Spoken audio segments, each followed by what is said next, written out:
AIR ન્યૂઝમાં તમારું સ્વાગત છે। થરાદ પોલીસે વાહન ચેકિંગ દરમિયાન ખેડા ચેકપોસ્ટ નજીકથી ₹9,50,000થી વધુ કિંમતનું મેફેડ્રોન એમડી ડ્રગ્સ ઝડપી પાડ્યું છે અને 2 આરોપીઓને રંગે હાથ ઝડપી લીધા છે। ઝડપાયેલા આરોપીઓ કિશન ચૌધરી જાટ, મૂળ રાજસ્થાનનો, હાલ જામનગર ઓસમાણ ઉર્ફે ઓસમાન કેર મુસ્લિમ રહે। ધરાનગર જામનર પોલીસને બાતમી મળી હતી કે રાજસ્થાનના આબુ રોડ વિસ્તારથી મોટા પ્રમાણમાં એમડી ડ્રગ્સ જામનગર તરફ લઈ જવામાં આવી રહ્યું છે। આ બાતમીના આધારે થરાદ પોલીસ ઇન્સ્પેક્ટર ડીબી રાઠોડની આગેવાની હેઠળની ટીમે ખેડા ચેકપોસ્ટ નજીક ચેકિંગ ગોઠવ્યું હતું।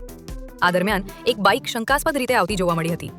પોલીસે બાઇકને રોકી તપાસ કરતા બેગમાંથી 95 ગ્રામ એમડી ડ્રગ્સ મળી આવ્યો, જેની આંતરરાષ્ટ્રીય બજારમાં કિંમત ₹9,50,000 છે। બાઇકની કિંમત 58,000 સહિત કુલ ₹9,50,000 છે। ₹10,08,000નો મુદ્દામાલ જપ્ત કરવામાં આવ્યો। થરાદ પોલીસે બંને આરોપીઓ સામે એનડીપીએસ એક્ટની કલમ 8C, 21B, 29 હેઠળ ગુનો નોંધી ધરપકડ કરી છે। આરોપીઓને કોર્ટ સમક્ષ રજૂ કરી રિમાન્ડ મેળવવાની કાર્યવાહી હાથ ધરવામાં આવી છે। આમાં આવી છે વધુ તપાસ ચાલુ છે। એઆઈઆર ન્યૂઝ આપનું સ્વાગત કરે છે। Like, follow, subscribe and share.